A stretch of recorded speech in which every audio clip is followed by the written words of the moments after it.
Jesus, what the fuck happened here? Are you seeing this? Ethan, we've got something incoming. From the north. I don't What is it? Jake!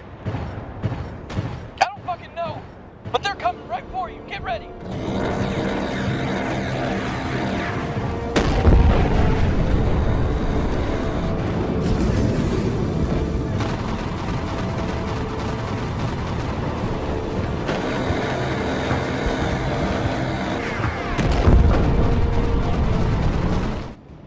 Finally beat Armored Core 6.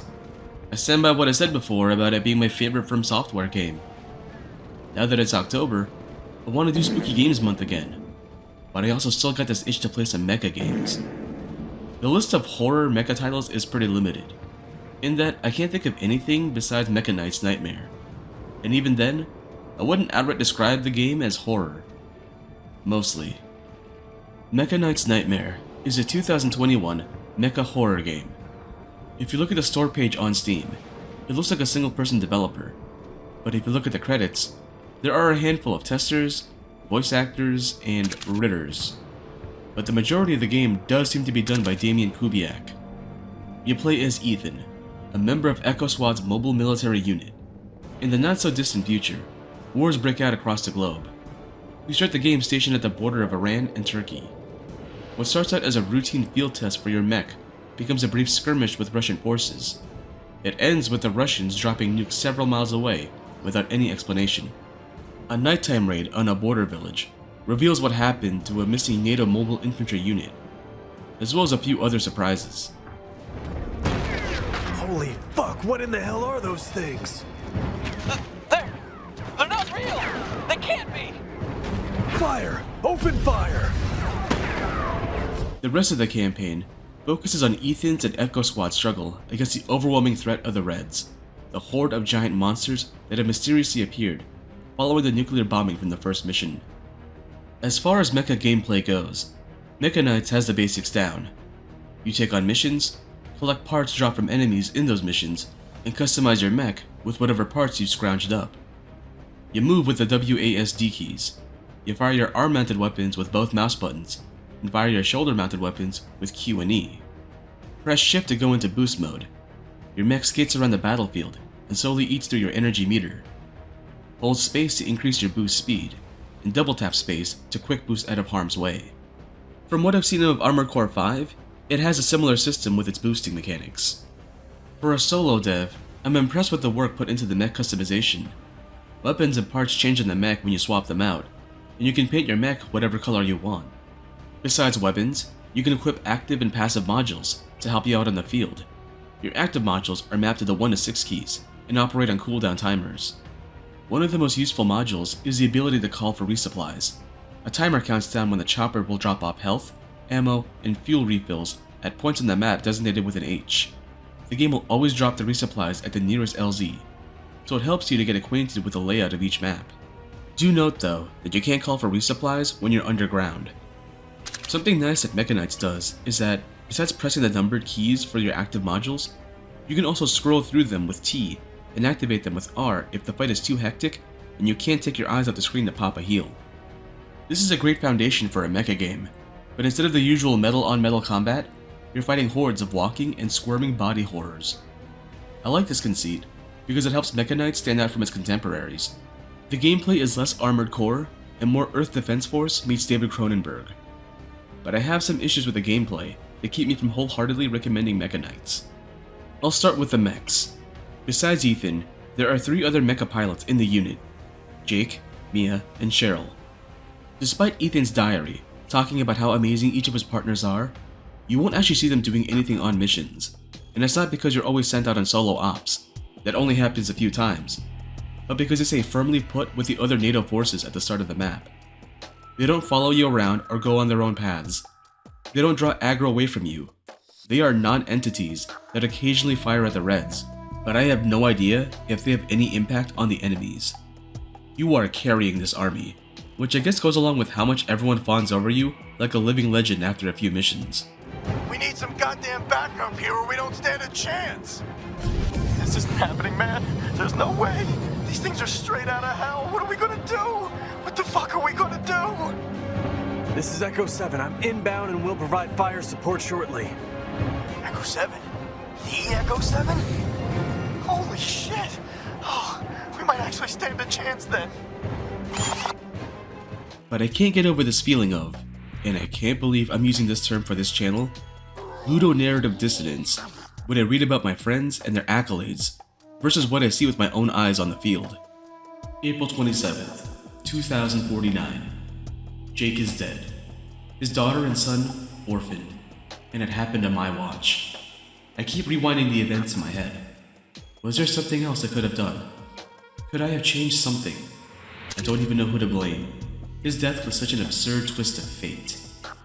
I understand that AI scripting is complicated for a solo dev, but I would either take it so that every mission explained that our forces are either stretched thin and each mech is doing their own op apart from the others, which would justify never seeing your buddies on the field, or at least have the other mechs do some basic pathfinding and fire off a few shots here and there. They could even be invincible for story reasons and draw aggro for some portion of the enemies to make the battlefield feel more dynamic. My other issue stems from the Reds. For the most part, they operate on swarm tactics. They'll follow you around and get in your face. You have the mobility to outmaneuver them and the firepower to mow them down. But all too often, I had an enemy get way too close to my mech and I became a sitting duck. If an enemy gets in my face, my guns can't hit it. The trick is to boost away and then fire a shot off, but there aren't any CQC options for your mech to deal with this kind of annoyance. It's like having a fly buzzing around your nose and you can't bat it away because you have T-Rex arms. After a few missions, you'll fight ranged units that fire homing missiles at you. These enemies have what feels like infinite range in their awareness. You'll feel missile fire before you can even see what's firing at you. These enemy types wouldn't be so bad if the game was reasonable about their amount and placement on the maps, but that's not the case here. You'll have these guys firing volleys half a world away while you're dealing with a swarm of enemies around you, and some of them leave gas clouds that deal toxic damage that eat away at your health. Once you get used to the level of punishment that Mecha Knights puts out, it introduces another range unit that fires lasers. Same issues apply with them as it would the homing missile enemies. Besides these units, the maps can also give you problems if they don't offer enough cover for you to hide behind the missiles and lasers. When you put all these issues together on a single map, it can turn the game into a full-on meat grinder. Of the 20 missions in the campaign, my major brick walls were on missions 6, 18, and 19. Mission 6 introduced the missile units on a map with barely any cover.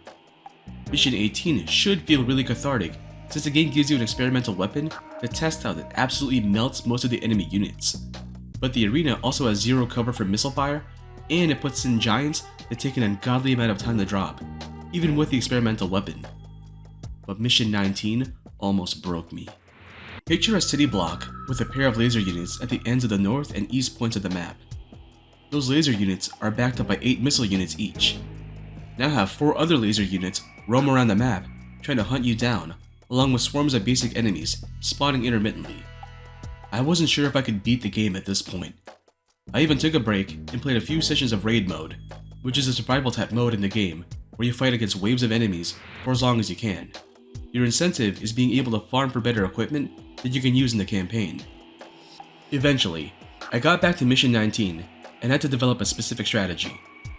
First, I had to run all the way down this bridge on the east side to deal with a single laser unit, clear out the missile units, and call for resupply. Then, I'd bait the roaming laser units to walk down the bridge while I took potshots at them, without having to risk any missile fire from the north end. Once all the roaming threats were out of the way, I'd work my way to the north end to remove those units. And once I did that, I still had to clear the map of any enemies that spawned in afterwards. I think now's the best time to point out that the game doesn't have checkpoints, so failing a mission means you gotta start all the way from the beginning. For all the attempts I had to do against bosses in Armored Core 6, I was never as mad in that game as I was over this mission in Mecha Knights.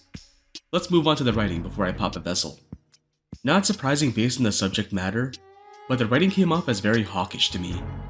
May 14, 2049. The swarm came at our lines like a freight train, pounding us with everything it had. I've described Gears of War as Starship Troopers if it wasn't a satire, and that applies to Mecha Knights to some extent.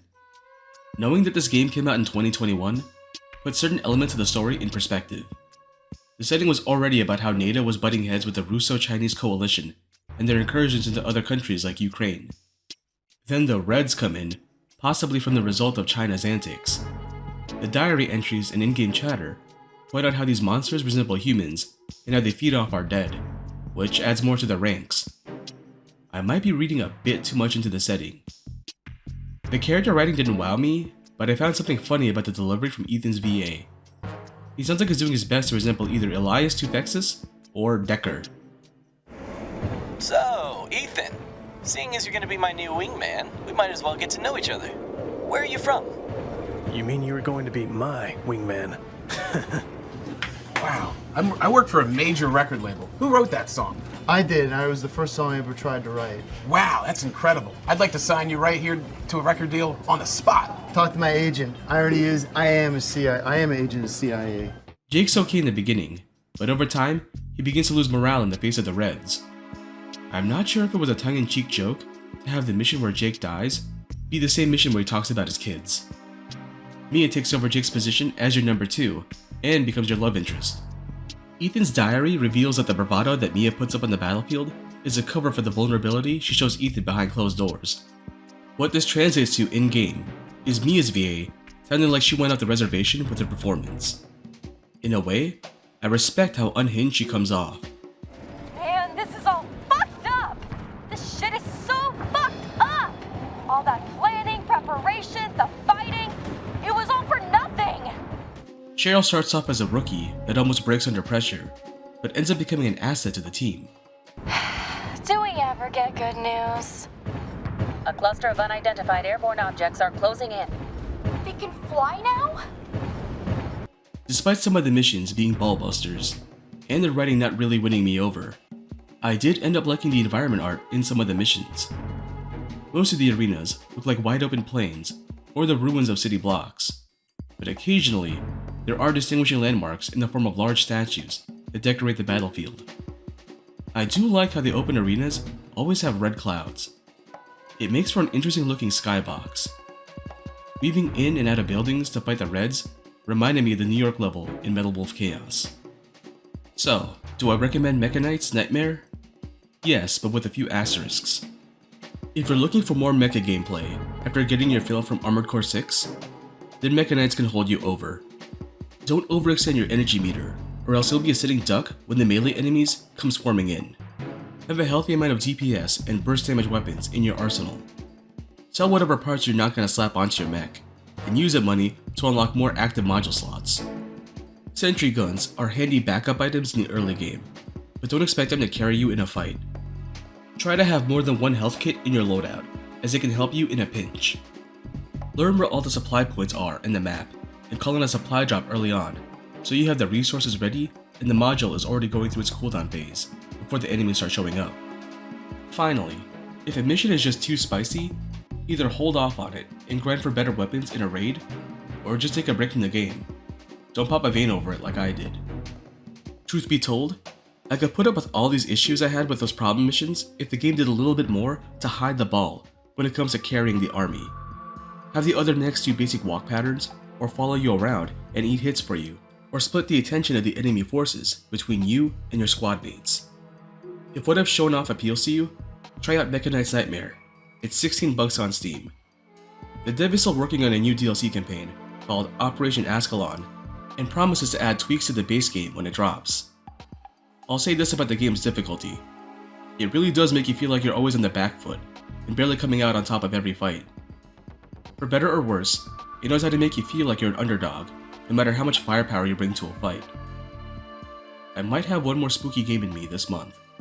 Stay tuned until then.